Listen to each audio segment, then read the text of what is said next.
Hello बच्चों, आज हम देखेंगे क्लास 11th की फिजिक्स सेकेंड कुमार मित्तल की बुक से। आज हम सबसे इम्पॉर्टेंट टॉपिक के बारे में बात करेंगे, बर्नौली की प्रमेय। आइए देखते हैं इसकी परिभाषा कैसे लिखेंगे और इसको डेरिवेशन इसका कैसे करेंगे। चलिए स्टार्ट करते हैं बच्चों, बर्नौली की प्रमेय ये बहुत इंपॉर्टेंट टॉपिक है। पहले आज हम इसकी परिभाषा देखेंगे। बेटा इसकी परिभाषा क्या है, आपकी स्क्रीन पर आप देखिए क्या कह रहा है, हम आपको पढ़ के बता रहे हैं और इस फॉर्मूले को नोट कर लीजिएगा।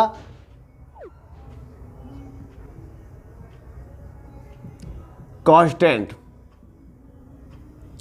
Bernoulli theorems. बेटा देखिए इसमें डिफिनेशन कह रही है, हम पढ़ दे रहे हैं। कोई आदर्श द्रव जब एक स्थान से दूसरे स्थान तक जाती है, जब कोई एक स्थान, देखिए बच्चों ये एक मेरे पास नली है, क्या बच्चों, नली। अब बेटा ये मान लिया पहला पॉइंट है, कोई एक्स स्थान है, ये वाई है। तो यहाँ पर जब कोई द्रव एक स्थान से दूसरे स्थान तक जाती है, तब उसके मार्ग के प्रत्येक बिंदु पर, बहुत सारे यहाँ पॉइंट होते हैं बेटा, तो उसके मार्ग के प्रत्येक बिंदु पर प्रति एकांक की कुल ऊर्जा में क्या आता है बेटा, दाब ऊर्जा, गतिज ऊर्जा और स्थितिज ऊर्जा। बेटा समझ गए, टोटल एनर्जी जो इसकी होती है वो क्या होती है बेटा, नियतांक होती है। यही आपके स्क्रीन पर डिफिनेशन में है और इसकी प्रूविंग करनी है बेटा। उसके लिए हम क्या करते हैं, एक डायग्राम बनाएंगे। इस डायग्राम को पहले हम समझेंगे। चलिए आइए डायग्राम बनाते हैं, डिफिनेशन नोट कर लें। आइए इसकी डेरिवेशन समझते हैं हम। डेरिवेशन, ठीक बच्चों, चलिए स्टार्ट करते हैं। सबसे पहले हम एक डायग्राम बनाएंगे।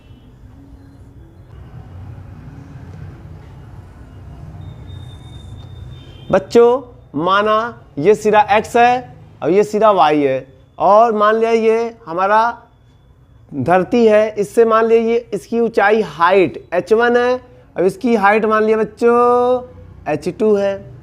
बच्चों यहाँ पर जो कोई द्रव प्रवाहित होगा, कोई लिक्विड यहाँ पर अगर प्रवाहित होगा, तो मान लिया इस सिरे पर इसका वेग क्या होगा, v1 होगा।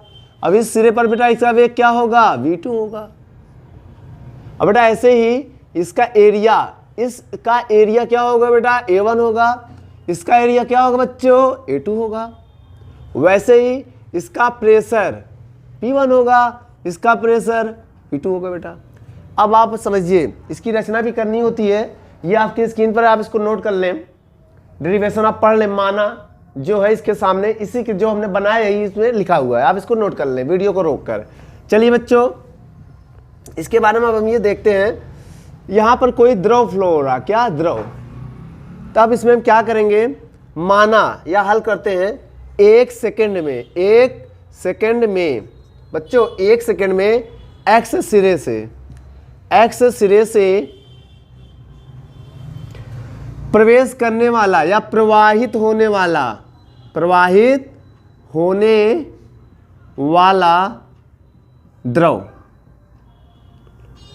द्रव द्वारा किया गया कार्य।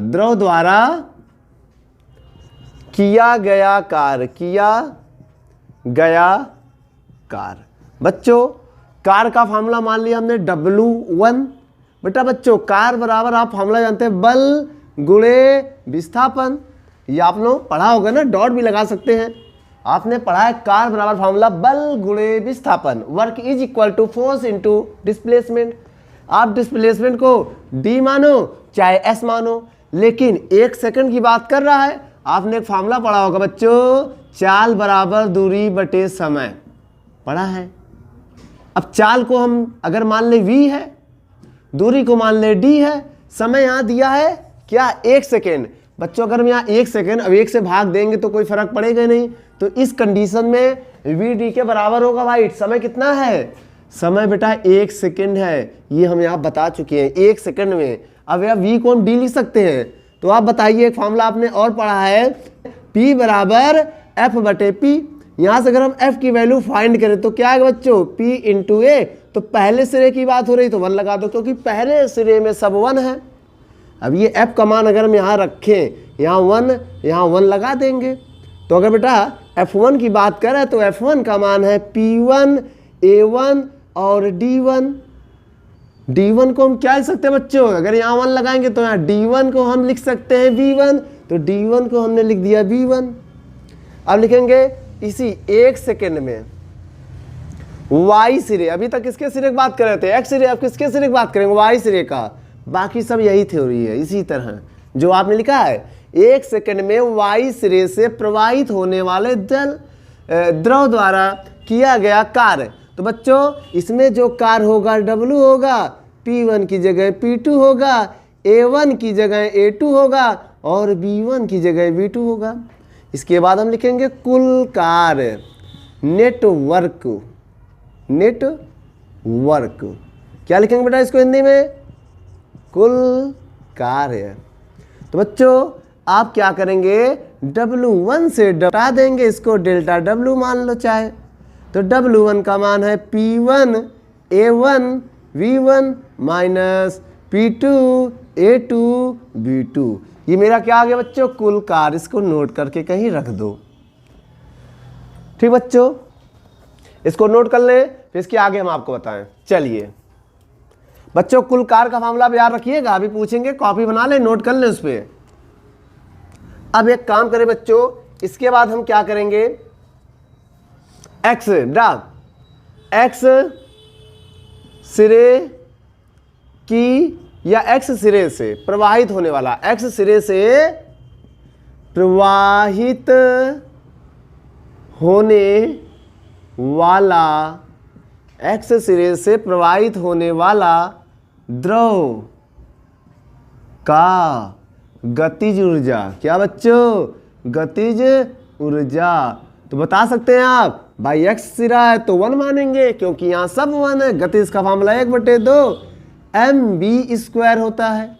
बच्चों यहां 1 लिखेंगे, m को 1 नहीं मानेंगे, क्योंकि अगर 1 लीटर या 2 लीटर या 3 किलोग्राम कोई द्रव यहां प्रवाहित हो रहा है तो जितना प्रवाहित होगा उतना ही निकलेगा, तो उसके मात्रा में तो कमी तो आएगी नहीं। इस वजह से मास में हमने 1 नहीं लगाया है। ऐसा ही Y सिरे से प्रवाहित होने वाला द्रव का गतिज ऊर्जा, तो क्या होगा बच्चों, K2 बराबर 1/2 mv²।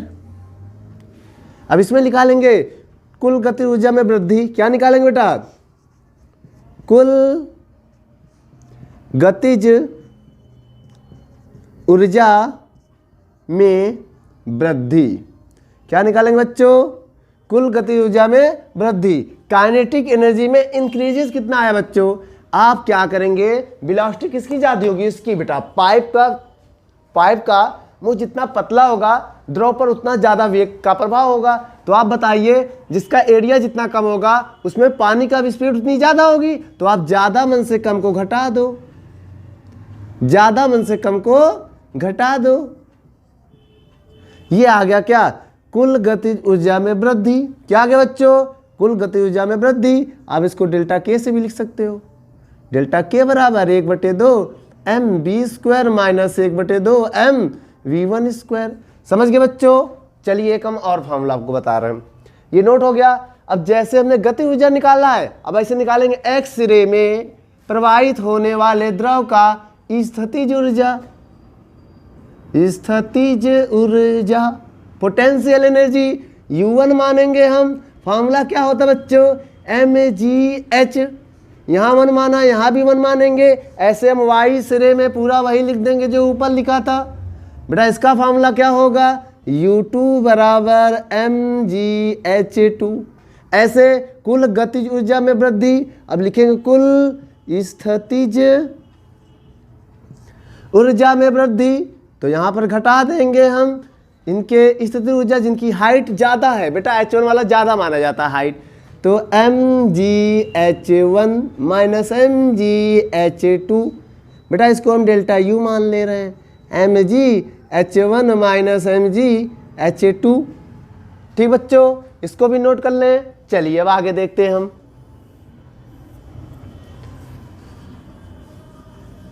बच्चों अब जो अभी हमने कुल कार्य निकाला था वो कुल काइनेटिक एनर्जी माइनस कुल पोटेंशियल एनर्जी के इक्वल होगा। ये वर्क एनर्जी थ्योरम बताती है, कार्य ऊर्जा प्रमेय बोले तो।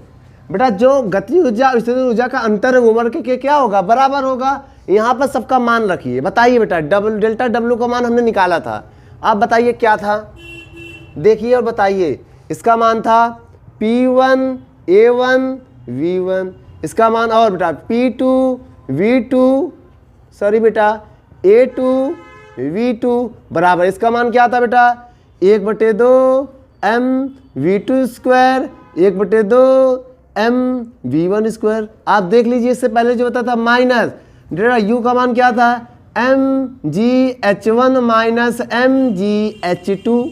अब हम क्या करेंगे बच्चों, यहाँ पर अवीरता का सिद्धांत लगाएंगे। अवीरता का सिद्धांत क्या कहता है ये बताएं हम।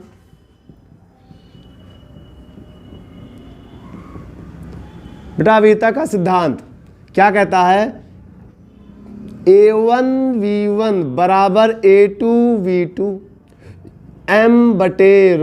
क्या लिखेंगे बच्चों, m/ρ ये होता है।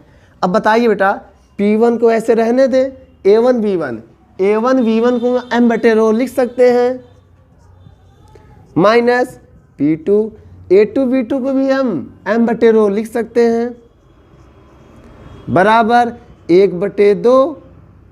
एक काम करो बेटा, m कॉमन कर लो सबसे, m क्या कर लो कॉमन। जब m कॉमन करेंगे 1/2 V2 स्क्वायर और 1/2 V1 स्क्वायर। बेटा माइनस का इधर गुणा करेंगे, m तो कॉमन हो गया है तो GH1 आएगा, माइनस माइनस प्लस m तो कॉमन हो गया है GH2।